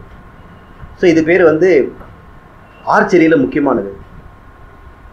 இந்த ஆர்ச்சரியில் ஸ்டீல் போல்ட்டை வச்சோம்னு சொன்னால் 1 கிலோமீட்டர் தூரத்துக்கு அந்த அம்பு போகும். ஒரு லாரி டேங்கரில் இருக்கக்கூடிய அந்த ஆர்மரி பிளேட்டை நம்ம தொலைச்சிடலாம். அப்படிப்பட்ட ஒரு வில்லு இதுலேருந்து தான் உண்டாச்சு. இதுதான் பரிணாமம். இப்போ மனிதன் எப்படி குரங்குலேருந்து வந்தான்னு சொன்னால் இப்படி தான். இந்த வில் அந்த வில்லாக மாறிடல. இந்த வில்லும் இருக்கிறது, அந்த வில்லும் இருக்கிறது. ஆனால் அதிலிருந்து ஒரு மாற்றங்கள் ஏற்பட்டு ஒரு புது வில்லு உண்டாச்சு. அப்படி ஒரு இப்போ இனிமேல் மனிதன்கிட்ட என்ன மாற்றம் வரும்னு சொன்னால் உடம்புல வராதுங்க, இவனுடைய கைத்திறமையில தான் மாற்றம், ஆயுதங்களில் தான் மாற்றம் வரும். நீ புதுசாக பூட்டை கண்டுபிடிப்பீங்க, திருடன் அதுக்கேற்ற மாதிரி சாதி கண்டுபிடிச்சிட்டே இருக்கும். நாளைக்கு வேற ஒரு பூட்டு கண்டுபிடிச்சாலும் அதுக்கு உண்டான, நான் மேக்னெட்டிக் பூட்டு கண்டுபிடிச்சிட்டோன்னா அவனுக்கு அதுக்கு இன்னொரு டிமேக்னெட்டிஃபைங் ஒரு இன்ஸ்ட்ருமெண்ட் கண்டுபிடிக்காமல் போக முடிய மாட்டான். இந்த போட்டி இருந்துகிட்டே தான் இருக்கும். இதுதான் மனிதன்கிட்ட அடுத்து நம்ம பார்க்கின்றது. அரசியல் கொள்கைகள் நம்ம கிட்ட இன்னைக்கு எத்தனை அரசியல் கொள்கைகள் இருக்குது பார்த்தீங்களா? இத்தனை பேரும் அரசியல் கொள்கைகளை கொடுத்தவன் தான். மார்க்சிம் கார்கி இருக்கிறாரு, சாக்ரட்டிஸ் இருக்கிறாரு, ஹாம்டே இருக்கிறாரு, நீட்சே இருக்கிறாரு, கோப்பன்ஹேகர் இருக்கிறாரு. இவங்கெல்லாம் ஒவ்வொருத்தரும் ஒரு தத்துவவாதிகள். எக்ஸிஸ்டன்சியலிசம்னு ஒருத்தன் பேசுகிறான், சூஃபிசம்னு ஒருத்தன் பேசுகிறான், ஜௌராஸ்டிரம்னு ஒன்று பேசுகிறான், ஜென் புத்திசம்னு ஒருத்தன் பேசுகிறான், ஒருத்தன் வந்து கமர்ஷியலிசம் பேசுகிறான். எல்லாம் எத்தனை விதமான தத்துவங்கள் நம்மக்கிட்ட இப்போ உருவாகுது பாருங்கள். மாற்றங்கள் இருந்துகிட்டே இருக்கும். ஒருத்தர் ஹெகல் ஒன்று சொன்னார். ஹெகலை வந்து அப்படியே கார்ல் மார்க்ஸ் பிடிச்சிக்கிட்டாரு. கார்ல் மார்க்ஸை வந்து அப்படியே லெனின் மாற்றிட்டார். ஒரு சோஷியலிச சித்தாந்தம் உண்டாகுது. அவர் கண்டுபிடிச்சது வந்து எகலிட்டேரியன் பிரின்சிபல். எகலிட்டேரியன் பிரின்சிபலுங்கிறது வந்து ஹெகல் முன்மொழிகிறாரு. அதை கார்ல் மார்க்ஸ் கொண்டு வந்து எக்கனாமிக் பிரின்சிபலாக மாற்றுறாரு. அதை அப்படியே சோஷியல் சேஞ்சுக்கு வந்து லெனின் மாற்றுறாரு. கருத்துக்கள் மாறுகின்றன. இதுவும் பரிணாமம் தான். அப்போ இப்போ நம்மக்கிட்ட மனிதன்கிட்ட உடம்புல வராது, கருத்துக்களில் தான் சண்டை வரும். கருத்து மோதல்கள் தான் இன்றைக்கி நடந்துக்கிட்டு இருக்கு. எங்கு பார்த்தாலும் கணவன் மனைவிலேருந்து நாடுகளுக்குள்ளேயும் ஊர்களுக்குள்ளேயும் நடக்கிறது எல்லாம் பார்த்தா கருத்து சண்டைகள் தான். டிவியை திறந்தோம்னா விளம்பரத்துக்குள்ளே விளம்பர சண்டைகள். ஒரு டூத் பிரஷ் வந்து என் பல்ல கூச்சிருதுன்னு சொன்னால் அதே மாற்றி இன்னொருத்தன் வேற ஒரு டூத் பிரஷ் சொல்லிட்டு இருக்கான். ஒருத்தன் வந்து பால் கலக்கிறேன்னு சொன்னால் இன்னொருத்தன் அதை விட வேற ஒன்று நெய் கலக்கிறேன்னு சொல்கிறான். தலைமுடிக்குன்னு எத்தனையோ தைலங்கள். ஒவ்வொன்றும் ஒரு வார்ஃபேர் நடக்குது, ஒரு சண்டை நடந்துக்கிறது பார்க்கணும். அவன் சொன்னதையே கொஞ்சம் மாற்றி போகுது. இவன் குடிக்கிற அதே கோலாவை இன்னொருத்தன் வேற ஒரு பேரில் வந்து பேரை வச்சுட்டு சண்டை போட்டுருக்கிறத பார்க்கணும். இதெல்லாம் தான் இப்போ இனிமேல் நான் பார்க்க போகிறோம். அடுத்து சமய சண்டைகள். இருக்கிறது ஒரு உண்மை, ஒரு கடவுள். அந்த கடவுள் எல்லாமாக இருக்கிறாருன்னு நம்ம வேதம் சொல்லிடுச்சு, வேதாந்தம் சொல்லிடுச்சு. பிரச்சனையே விழுந்து போச்சு இல்லை. அதுக்கப்புறம் எதுக்கு இத்தனை? இந்த உலகத்தில் கிறிஸ்டியானிட்டியில் 200 வகையான கிறிஸ்டியானிட்டி. செவன்த் டே எவஞ்சலிஸ்ட் அப்படின்னு ஒன்று, பெந்தகோஸ்டேன்னு ஒன்று. முஸ்லீம்லேயே பார்த்தீங்கன்னா அதுலேயே ஷியா சுன்னீஸ்ன்னு இருக்குது. இன்னும் அதுக்குள்ளே என்ன வருமோ நமக்கு தெரியல. இந்து மதத்தில் வந்து பார்த்தீங்கன்னு சொன்னால் சாத்தம் சவரவும் அப்படின்னு எத்தனையோ இருக்குது. ஆனால் அத்தனை ஆர்வம் இருந்தால் கூட எல்லாமே ஒரு குடையில் வந்துடும். அது நம்ம வேற ஒரு சமயம் பார்ப்போம். மனிதர்கிட்ட வந்து ஒரு உண்மையை கூட ஏன் இப்படி வித்தியாசமாக தப்பு தப்பாக பார்க்குறான்? கருத்து மோதல்கள் இருந்துகிட்டு இருக்கு. நம்பிக்கைகள், செத்தப்படு பழக்கமாக பில்லி சூன்யம் வைக்கிறது, இதெல்லாம் வந்து இன்னொரு நம்பிக்கைகள். இதெல்லாம் மனிதர்கிட்ட மட்டுமே இருக்கக்கூடியது. இனிமேல் பரிணாமம் இங்கே தான் நடக்கும். சடங்குகள், இங்கே வந்து செத்தவங்களுக்காக துக்கம் அனுஷ்டிக்கிறாங்க. இங்கே வந்து கல்யாண சடங்கு நடக்குது. கல்யாண சடங்குல என்னென்ன பண்ணுறோம்? 2 நாள் 3 நாள் கல்யாணங்கள் நடந்தது. அன்னைக்கு வரிசையாக ஒன்று பின்னாடி ஒன்று பின்னாடி வரிசையாக என்னென்னவோ செய்கிறாங்க. 2 பேர் சேர்ந்து வாழ்கின்ற மிருகத்துக்கு இதெல்லாம் எதுக்கு? எதுக்காக வந்து கொடை பிடிச்சிக்கிட்டு அவர் காசி யாத்திரை போகிறாரு. அப்புறம் மாமனார் போய் கெஞ்சி கூத்தாடி கொண்டாந்து வீட்டில் கொண்டாந்து அவருக்கு ஒரு மோதிரம் போட்டு, பொறி மோதிரம் போட்டு அவனுக்கு ஒரு திருப்தி பண்ணி எத்தனை கூத்துகள் இருக்குது. இதெல்லாம் சடங்குகளுக்கெல்லாம் என்ன காரணம்? ஏன் இந்த மாதிரி மனிதனை வச்சிருக்கிறான்? இங்கே பாருங்கள், நம்ம ஊரில் காது குத்துறோம். இந்த ஊரில் பார்த்தீங்கன்னா மொட்டை அடித்து கோடு கோடாக ரத்தம் வாழி வைக்கிறாங்க. அந்த காயங்கள் இருக்கணும். ஒரு ஆண்னாக்கா அது காயம் இல்லாமல் இருக்குமா? அன்றைக்கி வேட்டையாடும் போது காயம் உண்டாச்சு. ஒரு மனிதனுக்கு உடம்பை திறந்து பார்த்தோம்னு சொன்னாக்கா 82 வடுக்கள் இருக்குதுன்னு சொல்லி பழுவேட்டரையர்னு சொல்லி நம்ம பொன்னியின் செல்வன் கதையில் படிச்சிருக்கோம். அந்த பழுவேட்டரை உடம்புல 82 காயங்கள் இருக்கும். அத்தனை போரில் வந்து பார்க்கார், அத்தனை வாழ்கள் பட்டு திறந்தாருனாக்கா எங்கே பார்த்தாலும் வடுக்கள். அது ஆண்மகனுக்கு அழகு. அப்படி வார் இல்லாத போது என்ன பண்ணுறது? இது மாதிரி தான் செய்யுது. நாமளாக வந்து வெட்டிக்க வேண்டும். ரொம்ப அழகு இது. அந்த ஊரில் இருக்கக்கூடிய டாப் மோஸ்ட் ஃபேஷன். இன்னைக்கு கூட அப்படிதான். 2 காதில் கம்மல் போடலாம், ஒரு காதில் கம்மல் போடணும். தலையை கரைச்சி விட்டுக்கணும். கிழிஞ்சு போன ஜீன் போட்டுக்கணும், நல்லா போடக்கூடாது. அப்புறம் அழுக்காரு. ஒரு ஜீனை வந்து துவைக்கிறதுக்கு 2 மாதம் ஆகும். அதுதான் ஃபேஷன். இவனை நம்ம கேலி பண்ணுறதுல அர்த்தமே கிடையாது. அவன் நம்மளை பார்த்தா அதான் சொல்லுவான். பட்டையாக நாமம் போட்டுக்கிட்டு உடம்பெல்லாம் பட்டையை போட்டு பார்த்தா இது என்ன இவ்வளோ ஒரு வேஷம் போட்டிருக்கான்னு அவன் சொல்ல மாட்டானா? நம்முடைய பெருமாள் கோயிலுக்கு போகிற பக்தரை பார்த்தோம்னாக்கா இதை விட என்ன வித்தியாசம் இருக்குதுன்னு நினைக்கிறீங்க? நாம் சடங்குகளை பார்க்கும்போது சொல்ல முடியாத அளவுக்கு வித்தியாசம். இவர் அந்த ஊரில் ஆணழகன். வேற மெனக்கட்டு மூக்கில் ஒரு ஓட்டை போட்டு ஒரு எலும்பு சுற்றி வச்சிருக்கிறார். அது அவருடைய ராஜா கலை. இது இந்த காலத்தில் ஆப்பிரிக்காவில் இருக்கக்கூடிய ஒரு பழங்குடி மனிதன், இது அமெரிக்காவில் இருக்கக்கூடிய இன்டர்நெட் யுகத்தில் வாழ்கின்ற ஒரு மனிதன். என்ன வித்தியாசம் பார்க்குறீங்க? நாம் இன்னும் அடிப்படையில் ட்ரைப்ஸ் தான். நாம் வந்து ட்ரைபல்ஸ்ன்னு சொல்கிறதோ ஷெட்யூல்டு காஸ்ட்னு யாரை தனியாக பிரிக்க வேண்டிய, எல்லாருமே ஷெட்யூல்டு காஸ்ட் தான். ஆல் ட்ரைபல்ஸ் இன் அவர் தான்.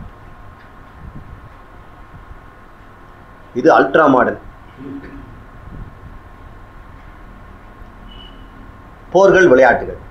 மனிதன்கிட்ட அன்னைக்கு போர் இருந்தது, இன்னைக்கு வந்து ரிச்சுவலிஸ்டிக் போர், ஒரு சடங்காக போச்சு. அந்த உண்மையாகவே சண்டை போட்டுக்கூடாது, சண்டையாகவும் போட்டுக்கூடாதுன்னா ஜல்லிக்கட்டு ஒன்று வச்சுக்கிட்டோம். ஒரு ஆண் மகன் வந்து ஒரு யானையை நிறுத்தணும் அன்ன காலத்தில், இன்றைக்கி வந்து ஒரு மாட்டையாவது நிறுத்தணும். இப்போ வந்து மாட்டை நிறுத்ததில்லை, ஒரு 300 அடியோ அது வரைக்கும் அதை பிடிச்சா போதுங்கிறாங்க. அதுதான் ஜல்லிக்கட்டில் ஜெயிக்கிறதுக்கு அடையாளம். அந்த மாட்டை வந்து 300 விழுந்து போகாமல் 300 அடி வந்து தாண்டி இருக்கணும், அவ்வளோதான் கணக்கு. இது மாதிரியான ஆப்பிரிக்காவில் இன்னும் வந்து உண்டுங்க, இந்த ரிச்சுவல் ஃபைட்டுன்னு பேர். 2 ட்ரைபல்ஸ் வந்து ஒரு நாள் கூட்டியிருந்து ஒருத்தர் மேலே ஒருத்தர் கல் அடிச்சுக்குவாங்க, தடுத்துக்குவாங்க, அவங்களுக்கு வெறியெல்லாம் தீர்ந்து போயிடும். அதுக்கப்புறம் சண்டை போட மாட்டாங்க, அமைதியாக இருக்கும். இப்படி செய்யலைன்னு சொன்னால் சண்டை வந்துடும், பிரச்சனை வரும். அவங்களே இந்த மாதிரி ஒரு விளையாட்டாக வச்சுக்கிட்டு சண்டை போட்டுக்கிட்டோம்னாக்கா அந்த வெறி அடங்கிடுது. இந்த மனிதன்கிட்ட இருக்க இந்த மிருக வெறியை அடக்கிறதுக்கு தான் இந்த ஒலிம்பிக் சண்டைகள். நீங்கள் ஒலிம்பிக்கு பார்க்கின்ற எல்லாம் பார்த்தீங்கன்னா ஆதி மனிதனுடைய விளையாட்டுகள் தான். அம்பெரியது, இன்றைக்கி ஜாவலின் த்ரோ பண்ணுறோம், டிஸ்கஸ் த்ரோ, குண்டு எறிதல், நீச்சல் போகிறது, வேகமாக ஓடுறது, தப்பிச்சு ஓடுறானோ பயந்து ஓடுறானோ, ஓடி ஆகணும், வேகமாக ஓடி ஆகணும். நாம் பார்க்கின்ற ஒலிம்பில் இருக்க அத்தனையுமே மனிதன் செய்கின்ற அந்த மிருகத்தனமான செயல்களை வந்து சப்ளிமேஷன், அதை வந்து வெறி அடக்குவதற்காக செய்கிறார். அதே வந்து இன்னும் பார்த்தீங்க, இதெல்லாம் என்னால் முடியாதுங்க, ஓட முடியாது, வெட்ட முடியாது, குத்த முடியாதுன்னு சொன்னால் செஸ் போர்டில் உட்காந்துக்க, நோகாமல் உட்காந்துட்டு ராணியை வெட்டலாம், குதிரையை வெட்டலாம், கோட்டையை கட்டலாம். இதெல்லாம் எனக்கு அவ்வளோ அறிவு பத்தாதுங்கனாக்கா 52 காடை கொடு வச்சுட்டு உட்காந்துட்டு நீங்கள் ஒருத்தர் ஜெயிச்சுக்கிங்க. எல்லா சூதாட்டங்களுக்கு எல்லாம் பார்த்தா அந்த வெறி அடங்குதுன்னு இதெல்லாம் இந்த பரிணாமங்களில் இருக்குது. இந்த விளையாட்டுகள், இத்தனை விதமான விளையாட்டுகள் ஏன் இப்படி உண்டாகுதுன்னு சொன்னால் எல்லாமே இந்த கருத்து பரிமாற்றங்கள் தான். இப்போ ஒவ்வொரு கருத்துகளிலும் மாற்றங்கள் வந்தே தீரும். ஒரு கருத்தை நான் உங்ககிட்ட சொல்கிறேன்னு சொன்னால் நீங்கள் இன்னொருத்தர்கிட்ட சொல்லும்போது மாறி தான் சொல்வீங்க. நான் சொல்லதை நீங்கள் அப்படியே ஒப்பிக்க மாட்டீங்க, உங்களுக்கும் கொஞ்சம் சொந்தமாக கலக்காமல் சொல்ல மாட்டீங்க. அப்புறம் நீங்கள் இருக்கிறது என்ன அடையாளம்? நிறைய பேர் இது மாதிரி கேட்டுட்டு அவங்க சொந்த கதையை சொல்லுவாங்க, நான் தான் கண்டுபிடிச்சா சொல்லுவாங்க. மாற்றங்கள் இல்லாமல் நம்ம சொல்லவே முடியாது. கொடாயடி சண்டைக்கு பிரச்சனை இதுதான். ஒருத்தர் யாரோ ஒன்று சொல்லியிருப்பாங்க, அது வேறு மாதிரி அவங்க சொல்லுவாங்க, அது வேற ஒரு மாதிரி பக்கத்து இதுக்கு போய் சேரும். கருத்துக்கள் வந்து பரிமாறும் பொழுது சின்ன சின்ன மாற்றங்கள் வரும். இந்த மாற்றங்கள் காரணத்தினால்தான் இத்தனை விதமான சடங்குகள், இத்தனை விதமான சமயங்கள், இத்தனை விதமான அரசியல்கள், இத்தனை விதமான புத்தகங்கள், இத்தனை வித கலைகள், கலாச்சாரங்கள் எல்லாமே கருத்துக்களில் அடிக்கடி மாறும். இவ்வளோ இருக்குது சார், நாம் என்ன பண்ணுறது, இத்தனையும் நான் செய்யணுமா? இங்கே தான் பரிணாமம். இப்போ மாற்றங்கள் இருக்குது. அடுத்த லெவல் சொன்ன டார்வினில் என்ன சொன்னேன், போட்டிகள் ஏற்படும் சொன்னேன். பரிணாமத்தில் 3 விதிகள். முதல்ல வந்து மாற்றங்கள். மாற்றங்கள் இப்போ இருக்குது, போட்டி இருக்குது. எங்கே போட்டி நடக்குது? என் மண்டைக்குள்ளே தான் போட்டி இருக்கிறது. ஒரு மூளை, ஆனால் 10 பேர் 10 இன்ஃபர்மேஷன் சொல்கிறாங்க. எங்கள் மதத்தில் சேர்ந்துக்கிட்டிங்கனாக்கா உங்களுக்கு சொர்க்கம் நிச்சயம் கிடைக்கும். அங்கே போனால் உங்களுக்கு 7 மனைவிகள் காத்திருக்கிறாங்க. அப்படி தானே இந்த ட்வின் டவர் அடித்து உங்களுக்கு சொல்லியிருந்தது. இந்த ட்வின் டவர் அடித்து கொண்டினாக்கா நீங்கள் சொர்க்கம் போனவொன்னே 7 மனைவிகள் காத்திருக்கிறாங்கன்னு சொல்லியிருக்கிறாங்க. இங்கே போனாலும் போகம், அங்கே போனாலும் போகம் தான். போகம் மனிதர்கள் தான் மனிதனுக்கு. சொர்க்க லோகத்திலே அவனுக்கு இன்பம் தான் வேணும், அறிவு வேண்டியதே இல்லை. அப்படி ஒருத்தன் சொல்கிறான். இன்னொருத்தன் சொல்கிறான் சால்வேஷன். அவன் சொல்கிறது சொர்க்கம் உண்மைதான், கடவுள் சொர்க்கத்தில் தான் இருக்கிறாரு, ஆனால் அந்த சொர்க்கம் இல்லை, எங்கள் புத்தகத்தில் சொல்கிற சொர்க்கத்தில் அங்கே தான் இருக்கிறாருன்ட்டு அவன் அந்த புத்தகத்தை தான் சொல்கிறான். இன்னொருத்தன் சொல்கிறான் ஹரே ராமா ஹரே கிருஷ்ணான்னு சொல்லு, அங்கே கோகுலத்தில் போய் பிருந்தாவனில் நம்ம டான்ஸ் ஆடலாம், தாண்டியா டான்ஸ் ஆடலாம். எத்தனை நாள் தாண்டியா டான்ஸ் ஆட முடியும்? சொர்க்கத்தில் தினமும் தாண்டியா ஆட முடியும்? போர் அடிக்காதா? கொஞ்சம் கூட யோசிக்கிறதே கிடையாது. மோட்சம் என்ன, ஞானம் என்ன, மனிதனுக்கு எது கடைசி முடிவுங்கிறது யாருக்கும் தெரியல.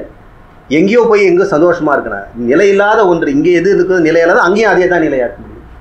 பேரடைஸில் போய் எத்தனை நாள் பாலும் சோறும் தின்னுட்டே இருப்பீங்க? தினமும் உங்களுக்கு பாலும் சோறும் கொடுத்துட்டே இருந்தால் எத்தனை நாள் தின்னுவீங்க? கொஞ்சம் ஊறுகாய் கொடுக்க மாட்டீங்களா அப்படின்னு கேட்பீங்க. சொர்க்கத்தில் ஊறுகாலாம் கிடையாது, பழைய கஞ்சியெல்லாம் கிடையாது. இதுதான் கிடைக்கும்னாக்கா பழைய கஞ்சிக்கு ஏங்குவான். மனிதன் இங்கே இருக்கிறானா அதே மாதிரி தான் அங்கேயும் இருப்பான். சொர்க்கம் கொடுக்குது, சொர்க்கங்கிறது சொர்க்கத்தில் கடவுள் தான் தப்பான கருத்தங்கள். கடவுள் இதே இங்கே நாம இருந்து கொண்டிருக்கிறோம். இதை புரிந்து கொண்டு இதில் விடுதலை பெறுவது தான் ஞானம், அதுதான் மோட்சம். இதைத்தான் நம்ம தெரிஞ்சுக்க போகிறோம். இதுவும் ஒரு கருத்து. இந்த கருத்து உங்ககிட்ட நான் கொடுக்குறேன். என் தலையில் இத்தனை கருத்துக்களும் கொண்டாந்து டிவியை திறந்தா, நியூஸ் பேப்பர் திறந்தாக்கா, தெருவில் போய் நடந்தாக்கா தகவல் தகவல் தகவல் தகவல், பிட் நோட்டீஸ்லேருந்து, போஸ்டர்லேருந்து, சினிமாவிலேருந்து என் மண்டையில் போட்டு எல்லாம் திணிக்குது. அப்போது அதுக்குள்ளே ஒரு போட்டி ஏற்படுது, அது ஏதாவது ஒன்று ஜெயிக்குது. அதுதான் பரிணாமம். பரிணாமம் நடக்கின்ற களம் நம்முடைய மூளை. இப்போ மனிதன்கிட்ட உடம்புல பரிணாமம் நின்று போச்சு. இனிமேல் அவனுடைய பரிணாமம்னா அவனுக்கு மூளைக்குள்ள கருத்துக்கள் நடக்கின்ற பரிணாமம். அந்த கருத்துக்களிலே எந்த கருத்து ஜெயிக்க போகுது, எது அவனுக்கு விடுதலை கொடுக்க போகுது, இதுதான் முக்கியம். எது மனிதன் துன்பத்திலேருந்து அவனை விடுதலை கொடுத்து நிரந்தரமாக மரணமற்ற பெருவாழ், இனிமேல் பிறக்கவே கூடாது, மோட்ச நிலை, முக்தி நிலை, ஞானம், துன்பத்திலிருந்து விடுதலை எது கொடுக்கும், அந்த தகவல் தான் ஜெயிக்கும். ஒத்துக்கிறீங்களா? இப்போ நமக்கு இருக்கிற பிரச்சனை அதுதான். சைக்கலாஜிக்கல் பிரச்சனையாக இருந்தாலும், எக்கனாமிக் பிரச்சனை, எல்லா பிரச்சனைக்கும் சொல்யூஷன் ஒன்று தான். நீ யார் என்பதை சரியாக தெரிந்து கொள்ளாதனால தான் இத்தனை பிரச்சனை வரும். இந்த பிரச்சனைகளை என்ன காரணங்கிறத நம்ம அடுத்த கிளாஸில் பேச போகிறோம். அந்த பிரச்சனைகளுக்கு காரணங்களுக்கு என்ன பொய்யானதாக தவறாக நம்ம எங்கே புரிஞ்சிட்டு இருக்கிறோம், எங்கே சரி செய்யணுங்கிறது தெரியுது. எது சரி செய்வதற்கு உங்களுக்கு துணை பொறுகிறதோ அதுதான் உண்மையாக இருக்க முடியும். எப்பொருள் யார்வாய் கேட்பனும் அப்பொருள் மெய்ப்பொருள் காண்பதறிவு. செம்பொருள் அப்படின்னு சொல்றார், செம்மை வாய்ந்தது. அந்த செம்மை வாய்ந்த உண்மையை அறிந்து கொள்வது தான், இதுதான் கடைசியாக மனிதன் அடையக்கூடியது. மனிதனுடைய பரிணாமம் எங்கன்னு போச்சுன்னு சொன்னால் கடைசியில் இந்த சம்மரைஸ் பண்ணுறோம். பரிணாமத்துக்கு வேதங்கள் முக்கியம். நெருக்கடி கொடுக்கணும் போட்டிக்கு, அதுலேருந்து தேர்வு வரும். இதுதானே பரிணாமம் பார்த்தோம். முதல்ல வேதங்கள் எல்லாத்துக்கும் வித்தியாசம் இருந்துக்கிட்டோம். எல்லா உயிரினங்களும் எப்போ வித்தியாசம் இருக்குது. இப்போ நம்ம கருத்துலேயும் வித்தியாசம் இருக்குது. சமயம் எடுத்துக்கிட்டோம்னாக்கா இங்கே போகலாமா, அங்கே போகலாமா, அங்கே போகலாமா, இந்த கூட்டம் நல்லா இருக்குமா, அந்த சாமியார் நல்லா இருக்கிறா, இந்த சாமியார்கிட்ட போய் நல்லா இருக்குமா, இந்த கோயில் நல்லா விசேஷம்னு சொல்கிறாங்களே அப்படின்னு எக்கச்சக்கமான இது. ஒரு டாக்டர் கிட்ட போனாக்கா இந்த டாக்டர் போங்க, பல்லுக்கு இடது பக்கம் பல்லுக்கு அந்த பக்கம், வலது பக்கம் இந்த டாக்டர் கரெக்டாக இருப்பார், லெஃப்ட் இயருக்கு இவருக்கு ரைட் இயருக்கு இப்படின்னு பல டாக்டர் இருக்கிறாங்க. நான் எதுன்னு செலக்ட் பண்ண போகிறேன். அப்போது வேதங்கள் இருந்துக்கிட்டே தான் இருக்குது. இதுலேருந்து நான் செலக்ட் பண்ணணும். அப்போ வேதங்கள் இருந்தால் கட்டாயம் நெருக்கடி தான் வரும். எனக்கு ஏதாவது ஒன்று செலக்ட் பண்ணணும், அதுதான் தேர்வு, நேச்சுரல் செலெக்ஷன். அது ஏதாவது ஜெயிக்கும். ஜீன் படி பார்த்தோம்னு சொன்னால் மியூட்டேஷன் சொல்லக்கூடிய அந்த மாற்றங்கள், நான் சொன்ன இல்லையா, டூப்ளிகேஷன், இன்செர்ஷன் அப்படின்னு நிறைய உங்களுக்கு உதாரணம் சொல்லி மிருகங்கள்லாம் காமிச்சேன். அந்த மாற்றங்கள் எல்லாம் ஜீனை நடக்குது. அதுதான் அதுக்கு ரா மெட்டீரியல். நம்முடைய மனதில் இருக்கிறது மீம்னு பேர் வச்சிருக்கிறேன். ஜீனுங்கிறது உடம்பு, மீம்ங்கிறது மனசு. அங்கே மாற்றங்கள் சொன்னால் பண்பாட்டு கலப்புகள் தான். இந்த கலாச்சாரங்கள், அரசியல் சொல்லக்கூடிய எல்லா கருத்துக்களுக்கும் நெருக்கடி. இங்கே இயற்கையில் வள வரம்பு, உடம்புக்கு இயற்கையில் வரம்பு இருக்குது. உணவு, இடம் பற்றாக்குறை. அங்கே மனித மனத்தின் எல்லை கொட்ட ஞாபக சக்தி. என்னுடைய ஞாபகத்துக்குள்ளே நாங்கள் திணிக்கணும். நான் சொன்ன இந்த கருத்து உண்மையிலே நீங்கள் எவ்வளோ கருத்து நீங்கள் கேட்டிருப்பீங்க. இன்றைக்கி நான் முயற்சி பண்ணி என் கருத்து உங்கள் தலையில் சொல்கிறேன். நானும் அதே தப்பு தான் பண்ணிக்கிறேன். மற்றவங்க என்ன செய்கிறாங்க அதான் செய்கிறேன். ஆனால் உங்கள் மூளைக்குள்ளே இதுக்கு இடத்த பிடிப்பதற்கு நான் முயற்சி பண்ணுறேன். அது இடம் பிடிச்சி நின்றுச்சுன்னு சொன்னால் நான் வெற்றி பெற்றேன். இல்லை அது எடுத்து தூக்கி போட்டு வேற ஒன்று உட்காந்துட்டு சொன்னால் நான் தோற்று போயிடுவேன். ஆனால் உங்ககிட்ட தோற்று போயிருக்கலாம், வேறு இடத்துல ஜெயிச்சிடுவேன். அது எல்லார்கிட்டையும் எப்போ எல்லா இடத்துல ஜெயிக்குதோ அது நிற்கும். அது ஒன்று தான் உண்மையான தத்துவமாக இருக்க முடியும்.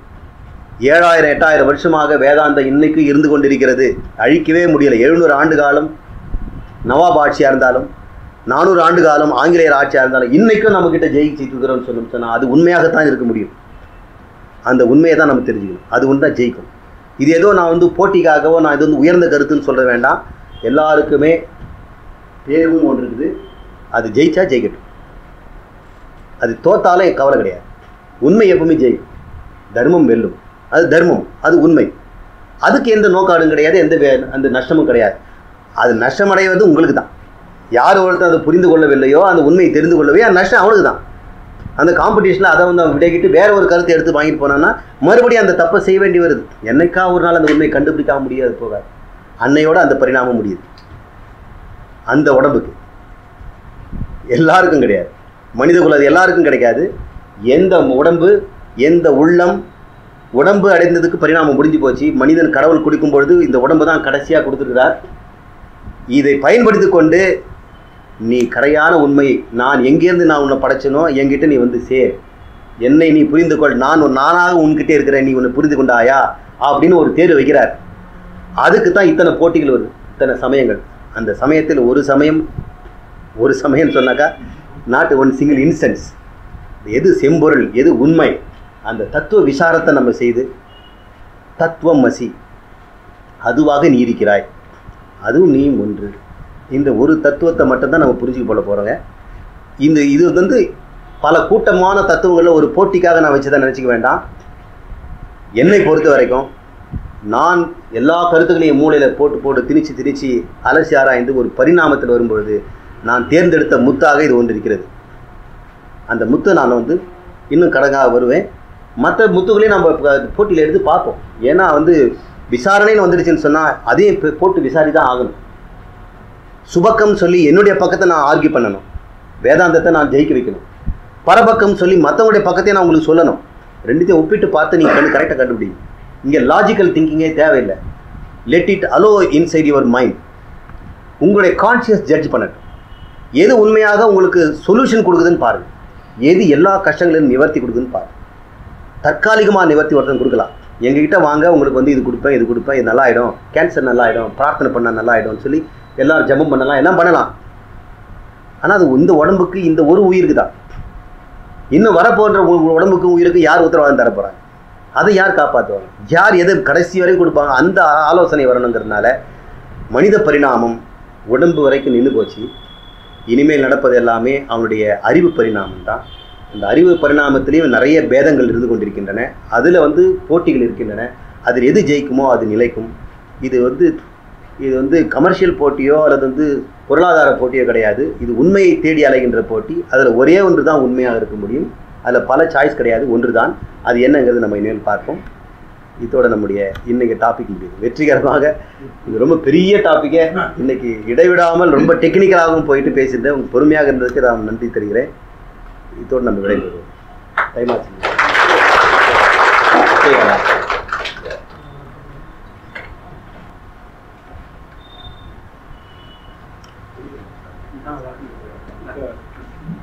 மனுஷர் நமக்காக இங்கே வந்துட்டு இருக்காரு. அவர் எந்த ஒரு உதவியும் நம்ம எதிர்பார்க்காம அவர் அங்கிருந்து வந்துட்டு நமக்காக நடத்தி கொடுத்துட்டு இருக்காரு. அவருக்கு ஒரு சின்ன உதவி. இந்த பொருள், அதாவது இந்த இடத்துக்கு வசதிப்படுத்தி கொடுத்தவர் இவர். இந்த ஹாலு இது எல்லாமே இவர் தான் பண்ணி கொடுத்துருக்காரு. அறிவுக்கு மனுஷர் இருக்காரு. இந்த இடத்துக்கு வந்து நம்ம கோபால் சார் அவர் வரல இன்னைக்கு. அவருக்கு நன்றி. ஒரு வருஷம்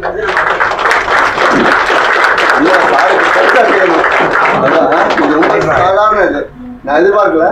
இருந்தாலும் இன்னும் பெருசாக தான் செய்யணும். இது வந்து நம்முடைய பாரத நாட்டில் வந்து நமக்கு எல்லாருக்கும் சொத்து. நான் பேசுறது எதுவுமே என்னுடைய சொத்து கிடையாது, எல்லாம் நம்முடைய சொத்து. நாம் அதை அனுபவிக்கணும். இது நம்மகிட்ட இருக்க பொருளை நாம் வந்து பகிர்ந்துக்கிறோம். இதில் வந்து ஒருத்தருக்கு இது கொடுக்கணும் வாங்கணுன்றதான் தேவையில்லை. ஆனால் இது வந்து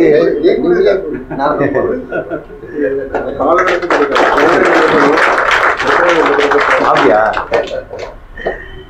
உங்கள் அன்பு மட்டும் இருந்தால் போதும். இந்த அறிவு வந்து நம்மக்கிட்ட வந்து வேலை செய்யணும். வேதா தான் சொல்லுது. அது உள்ளே புகுந்துச்சு சொன்னால் ஒருத்தனை வந்து விட்டுட்டார், அது வேலை செய்துகிட்டே இருக்கும். அவனை வந்து உருப்படியாக்கி அவனை வந்து மேலே கொண்டு வர வரைக்கும் அது வேலையை நிறுத்தாது அப்படின்னு அது சொல்கிறதுனால அது கட்டாயம் வேலை செய்யணும். அதை பற்றி நம்ம இன்னொரு தடவை பார்ப்போம். சங்கரர் எப்படி வந்து ஆதிசங்கரர் மண்டல மிஸ்ரா அப்படிங்கிறவர்கிட்ட ஒரு போட்டி நடந்தது. மண்டல மிஸ்ராவை வெற்றி பெற்று வேதாந்தத்தில் அவர் மாட்டிக்கிட்டார்.